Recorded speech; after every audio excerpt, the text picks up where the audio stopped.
जब दशरथ ने आज्ञा दे के बंदर बहुत मंगाए,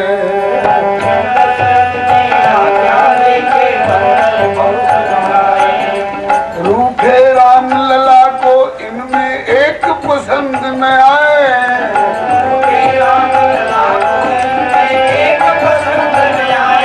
कोई समझे ना, कई बंदर आए।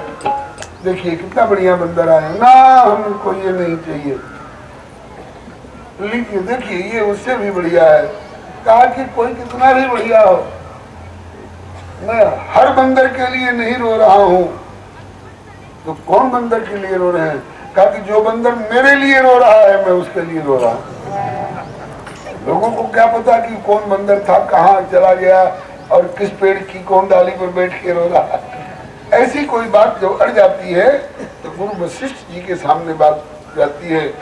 गुरु वशिष्ठ जी अंतर्यामी हैं, सर्वज्ञ हैं, ध्यान करके समझ जाएंगे। अंत में चिंतित हुए दशरथ जी बोले गुरु वशिष्ठ से जाके,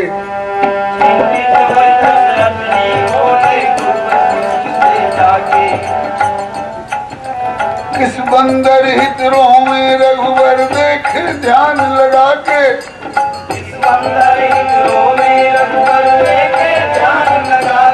इनके हठ ने हमको असमंजस में डाला।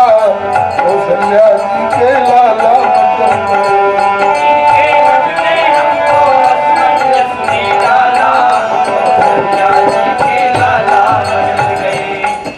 गुरु जी समझ नहीं आता है कौन बंदर के लिए रो रहे हैं। आप जरा ध्यान लगा में, गुरु जी ध्यान लगा के देखे और आंख खोल के बोले ओ तो बहुत दूर पर है, वो भी रो रहा है इनके लिए। कौन है? कहा उसकी माँ का नाम है अंजना देवी, उसके पिता का नाम है केसरी और उसका नाम है हनुमान। ऋषिमुख पर्वत पर है। गुरुजी बोले जाहित रोए राम बालहठ तत्पर, हनुमान है नाम बसे वह ऋषिमुख पर्वत पर। रक्षक कपिसुकंठ का, रक्षक कपिसुकंठ का माँ अंजनी का लाला। कौशल्या जी के लाला मचल पड़े। ऋषिमुख पर्वत पर दूत भेजिए, तब बंदर को भी चैन आएगा, इनको भी चैन आएगा। अंत में ऋषिमुख पर्वत पर राजा दशरथ दूत पठाए।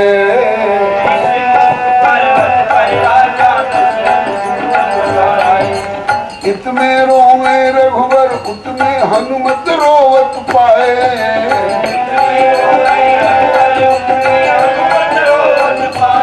आए तुरंत लिवा के, आए तुरंत लिवा के अवध माही तत्काला। के लाला मचल पड़े।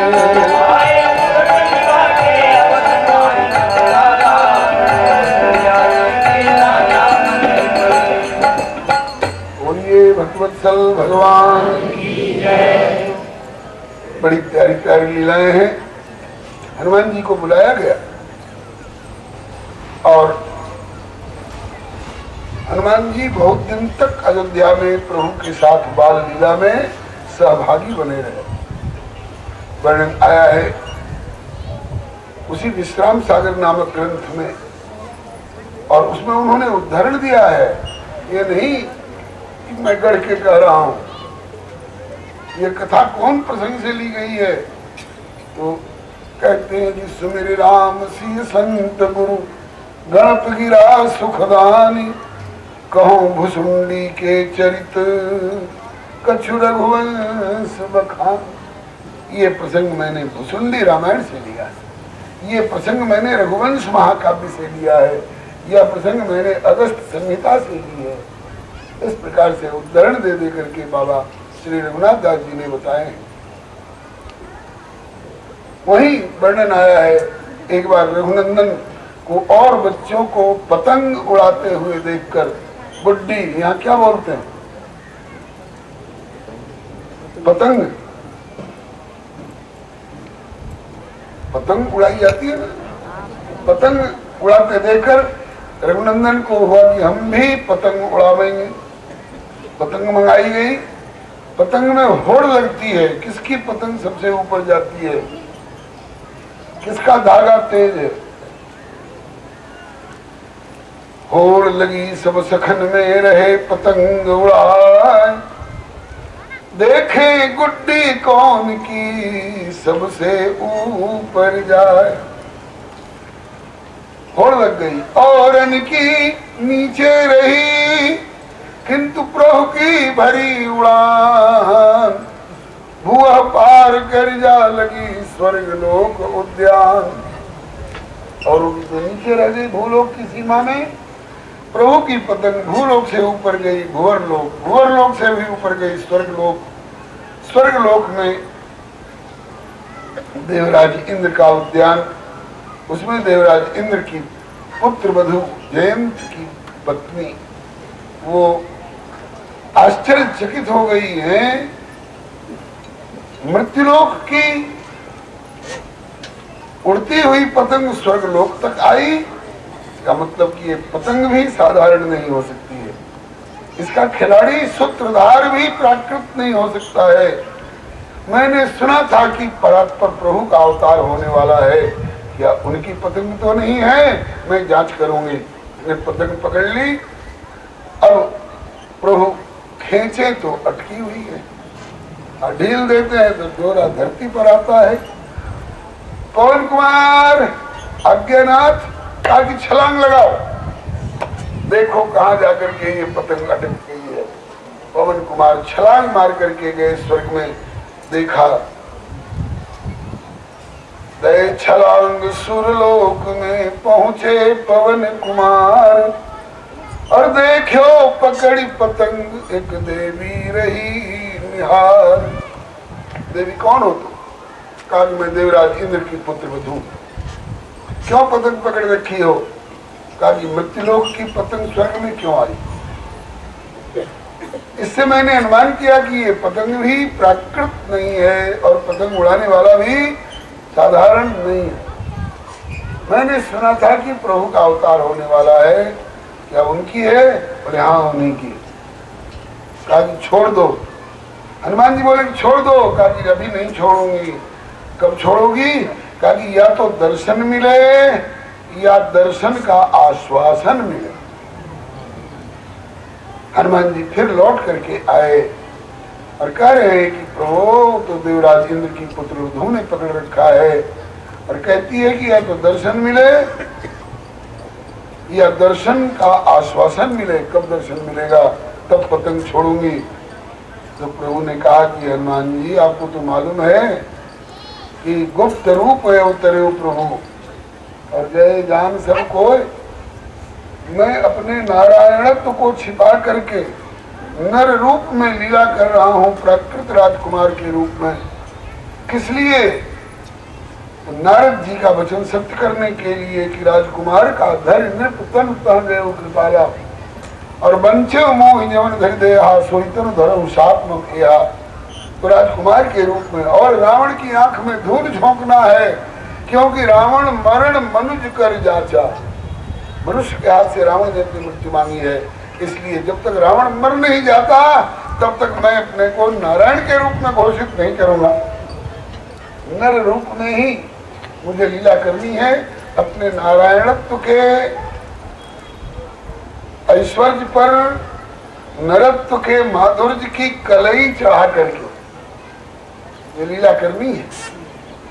और अभी से मैं स्वर्ग की देवियों का आवाहन करने लग जाऊं कि आओ दर्शन करके जाओ, उनका तांता लग जाएगा, फिर तो मेरी भगवत्ता की पोल खुल जाएगी, भेद खुल जाएगा। अरे राम तो भगवान है, इनके दर्शनार्थ स्वर्गादि लोकांतर के देवता और देवियां ये लोग आते हैं।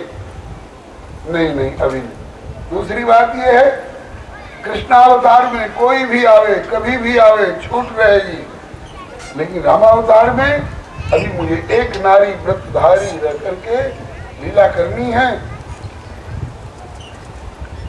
तो अभी उन देवियों का जत्था यहाँ नहीं आने दूंगा,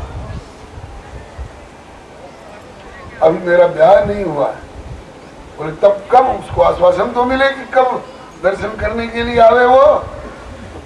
जाकर कह दो कि मैं पहले बक्सर जाऊंगा, विश्वामित्र बाबा का यज्ञ कराऊंगा और उसके बाद फिर जनकपुर जाऊंगा, श्री जानकी जी के साथ मेरा विवाह होगा और 12 वर्ष अयोध्या में रहने के बाद जब मैं चित्रकूट में आकर के मुकाम करूंगा तो चित्रकूट में कोई आवे और दर्शन करे, मैं कोई इसमें इतराज नहीं। तो रघुनंदन की ये बात सुन करके हनुमान जी गए और कह दिया कि जब प्रभु चित्रकूट में रहेंगे उसी समय आकर के दर्शन कर लेना। तब उसने पतंग छोड़ी है और सचमुच में उसी आश्वासन के अनुसार चित्रकूट में जब वो आई दर्शनार्थ, दर्शन करके लौट गई तो उसके पति ने पूछा क्यों रे कहाँ गई थी, कहाँ गई थी तू? आज प्रभु का दर्शन करने के लिए। प्रभु कैसी कही? प्रभु कौन प्रभु? इतनी ऊंचाई पर रहने वाले देवराज इंद्र की पुत्रवधू होकर के और तो धरती पर रहने वाले राजकुमार को प्रभु बता करके उसका दर्शन करने के लिए जा रही है। अब वो बार बार कहे कि प्रभु हैं, ब्रह्मा जी आते हैं दर्शन के लिए, शंकर जी आते हैं दर्शन के लिए, माने ही नहीं। जयंत अंत में इसने भी चुनौती दे दी, जिस किसी भी तरह से हो जांच करके देख लो वो प्रभु है। जयंत में तमक करके कहा कि अभी जाता हूँ, बस सुरपति सुतधरि बायस भेषा, सठ चाहा रघुपति बल देखा, कौआ बन करके आया। प्रसंग आपको मालूम है, बाल लीला का प्रसंग है, केवल एक रेफरेंस दे दिया। यहाँ से वहां की लीला का संबंध आपस में जुड़ा हुआ है। इस प्रकार से प्रभु खेल बाल लीला में बड़ी प्यारी प्यारी लीलाएं करते हैं। हनुमान जी तब तक अयोध्या में रहे जब तक विश्वामित्र बाबा बक्सर से आकर के और इनको मांग करके अपने साथ ले गए। जब विश्वामित्र जी के साथ जाने लग गए प्रभु श्री राम लक्ष्मण, तो हनुमान जी उदास हुए। प्रभु क्या हो रहा है, हम भी चले साथ में? बोले अगर विश्वामित्र बाबा कहें तब तो चल सकते हो, और नहीं तो बोले कि ऋषिमुख चलो और वही प्रतीक्षा करना। और जब मैं 41 वर्ष का हो जाऊंगा, 40 वर्ष का समझ, 15 वर्ष की उम्र में विवाह होगा, विवाह के बाद 12 वर्ष अयोध्या रहेंगे तो 27 वर्ष के हो जाएंगे, 27 वर्ष की उम्र में वनवास होगा और 14 वर्ष का वनवास होगा, तो 27 और 14, जब 41 वर्ष का हो जाऊंगा तब ऋषिमुख पर आकर के दर्शन दूंगा, पहचान लोगे ना? कहा कि आपकी कृपा रहेगी तब तो जरूर पहचान लूंगा, और नहीं अब माया अब पर्दा डाल दो तो आपको कौन पहचान सकता है। इसलिए जब ऋषिमुख में प्रभु से भेंट हुई है हनुमान जी की, हनुमान जी रोकर कहते हैं मोर न्याव मैं पूछा साईं, तुम पूछो कस नर की नाई। ताकि आप पूछ रहे हैं तो हम भी पूछ रहे हैं, आप क्यों पूछ रहे हो? ताकि इसलिए पूछ रहा हूँ कि तब माया बस फिर भुलाना, ताते मैं नहीं प्रभु पहचाना। अरे तो पहचाना उसको जाता है ना जिसको पहले देखा भाया हो। तो बचपन में एक साथ रहे हैं, 8 वर्ष की उम्र से 15 वर्ष की उम्र तक, 7 वर्ष तक अयोध्या में रह करके आए। अरे बोले सरकार उस समय तो आप बालक के रूप में खेलते थे और अब तो तरुण रूप में, और बहुत दिन हो गए। उस समय राजकुमार के वेश में रहते थे और नाथ, अब तो आप वनवास कठिन कोमल पदगामी, कौन है तुम विचरम तो माया उस भुलाना, पाते मैं नहीं प्रभु मोर न्याय, मैं जीव हूँ, जीवन को पर उतर आया हूँ, मैं पूछ सकता हूँ, आप सर्वज्ञ होकर मोर न्याय, मेरा पूछना न्याय संगत है, मोर न्याय में नहीं, लेकिन तुम पूछो कस नर की नहीं। कहा कि मैं भी नर की तरह लीला कर रहा हूँ, इसलिए मैंने भी नाट्य के अभिनय मंच पर मैंने नर की तरह तुमसे पूछी, बुरा मत मानो। सुन कपि जी मानसी जनी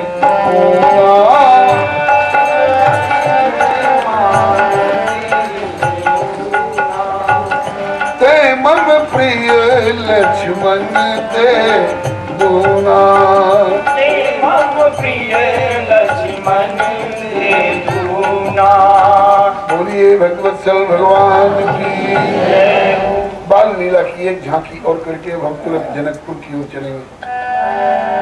कल एक संकेत मिला था महाराज जी, लोग जनकपुर वाली लीला के लिए ज्यादा उत्सुक हैं, उसकी थोड़ी भूमिका तो बने।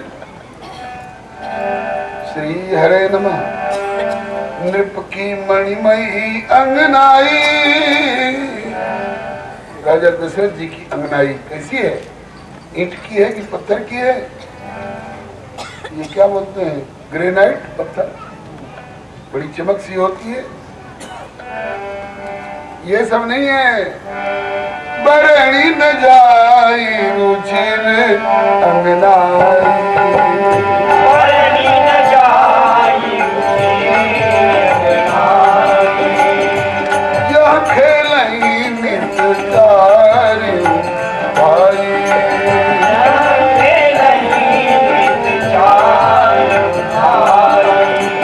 नृप मंदिर सुंदर सब भांति,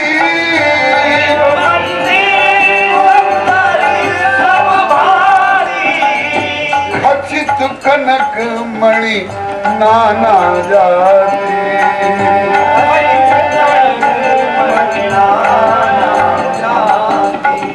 सोने की अंगनाई है और सोने के फर्श पर नाना जाति अनेक भांति के रत्न खचित हैं, जड़े हुए हैं।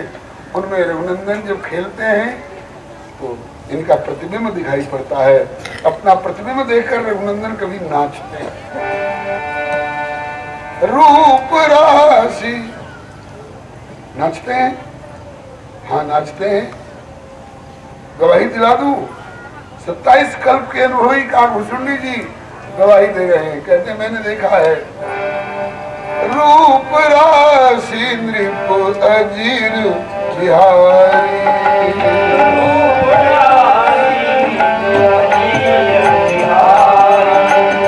रूप राशि नृप अजीर बिहारी,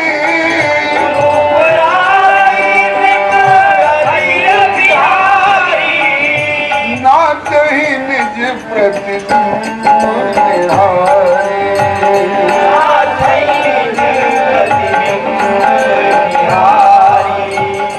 नाच ही निज प्रतिबिंब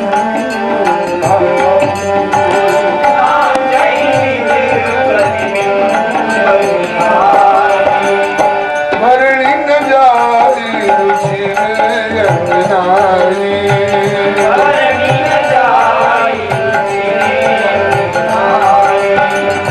जहाँ खेलई नित चारि भाई,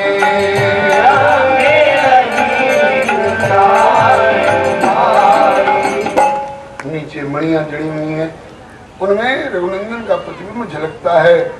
तो उस समय बचपन का भोलापन, बचपन का भोलापन, नाचे निज प्रतिबिंब निहारी, अपने प्रतिबिंब को देखकर नाचते। जब ये नाचते हैं तो प्रतिबिंब भी नाचता हुआ दिखाई पड़ता है। ये दौड़ते हैं तो प्रतिबिंब भी दौड़ता हुआ दिखाई पड़ता है।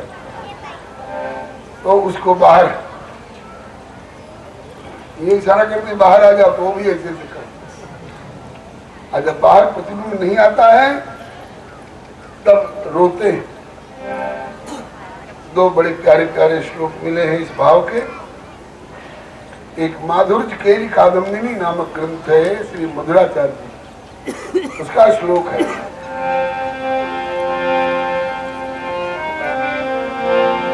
रत्न स्थले जानुचर कुमार संक्रांत माग्नीय मुखार विन्दम आदातु कामः तदलाभ खेदात् निरीक्ष्य धात्री वदनम अनुरोध। कभी तो एक श्लोक श्री मधुराचार्य जी का माधुर्य केली कादम्बिनी में से, और दूसरा श्लोक है श्री बिल्वमंगल जी कृत। श्री बिल्वमंगल जी कृत गोविंद दामोदर स्तोत्र का। बोलिए भक्तवत्सल भगवान की। दृष्ट्वातिरम्यम, ये माधुर्य केरी कादम्बिनी का श्लोक है। दृष्ट्वातिरम्यम निज रूप मदभुतम, शिलातले कांचन पीठ निर्मले, मोह रामो रघुवंश भूषण, सीतेव स्वालिंगन भावमश्नुते। ये मधुराचार्य का श्लोक है। और पहले जो निवेदन किया, रत्न स्थले, उस रत्न जटित स्थल पर जानुचर कुमार, जानुचर मैंने अपने दोनों घुटने और दोनों हथेली के बल घुटुरुवन चाल चल करके और खेल रहे थे। उस समय की ये बात है। आदा तु काम, उस भीतर वाले प्रतिबिंब को पकड़ने के लिए, निकालने के लिए प्रयत्न कर रहे हैं, किंतु तब अलाभ खेदात, वो नहीं पकड़ पा रहे हैं, प्रतिबिंब को नहीं बाहर निकाल पा रहे हैं। तो तदलाभ खेदात मृक्ष धात्री वदनम रुरोधा, माँ की ओर ताक कर रो रहे हैं।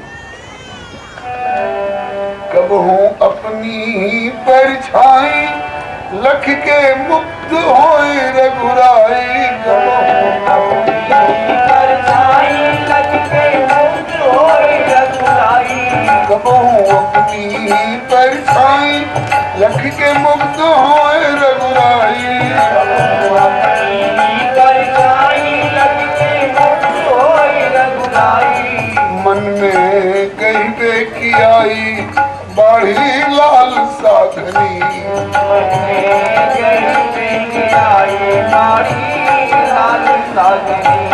खिल मिल खेले चारों भाई झांकी अजब बनी,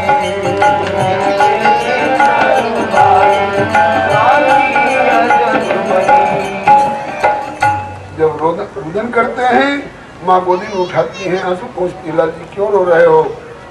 तो कहते हैं कि माँ ये बाहर क्यों नहीं आवे? ये बाहर क्यों नहीं आती है? कौन? अरे यही अंगनाई के भीतर भीतर जो मेरे संग संग धावे, माँ ये बाहर क्यों नहीं आवे? ठाड़ो हूँ तो वो ही ठाड़ी और भगू तो ये भी पलावे, बैठो हूँ तो ये भी बैठे और पोढ़ू तो ही सो लावे, माँ ये बाहर क्यों नहीं आवे?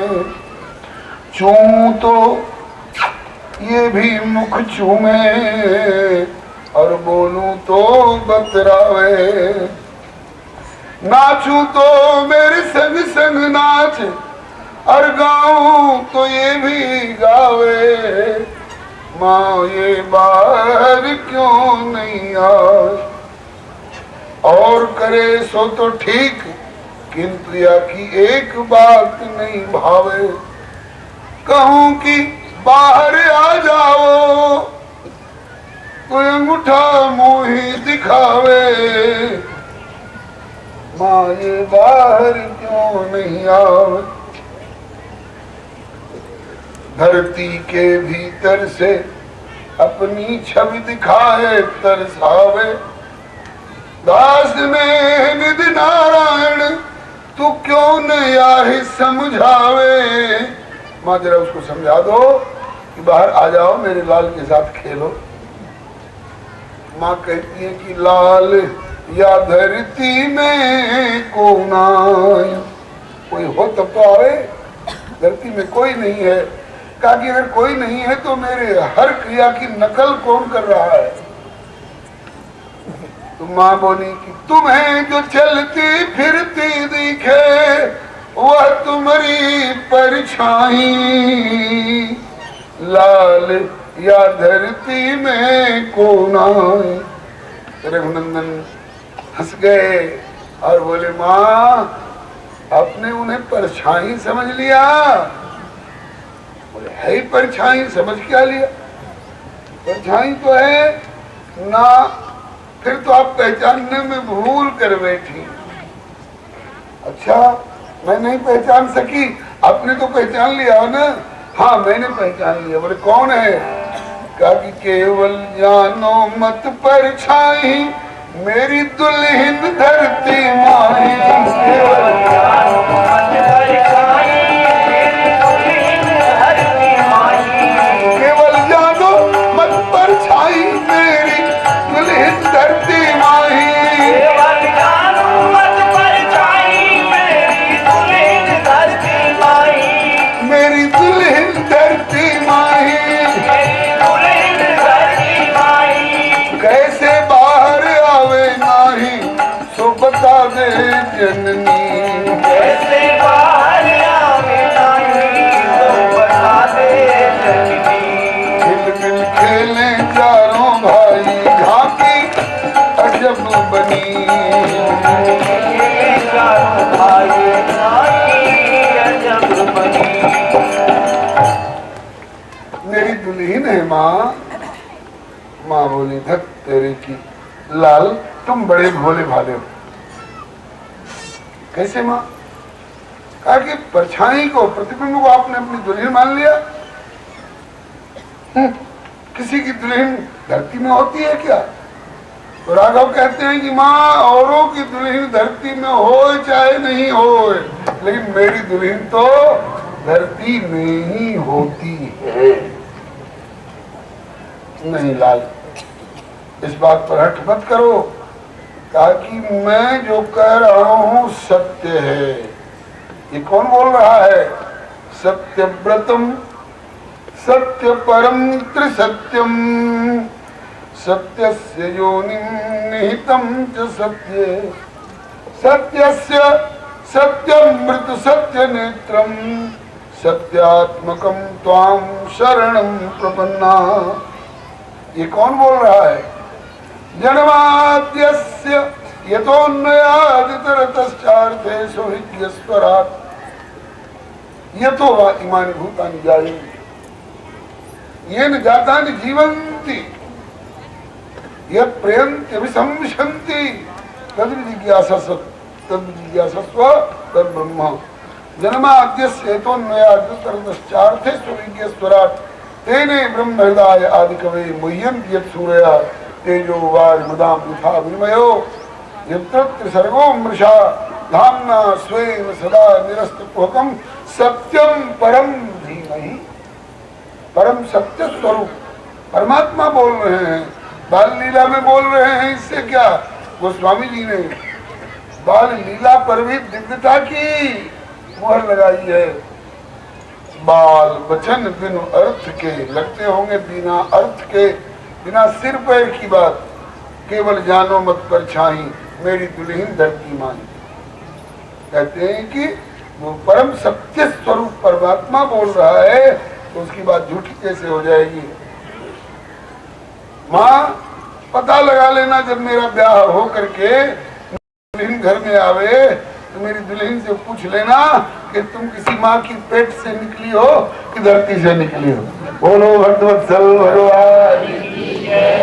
चुनौती दे दी, चैलेंज कर दिया, पता लगा लेना। जब आपके पुत्र वधू आवे, मेरी दुल्हन आवे तो उसे पूछ लेना कि तुम किसी माँ के पेट से पैदा हुई हो कि धरती में से प्रकट हुई हो। मेरी दुल्हन कबूल करेगी। कहा कि और इनकी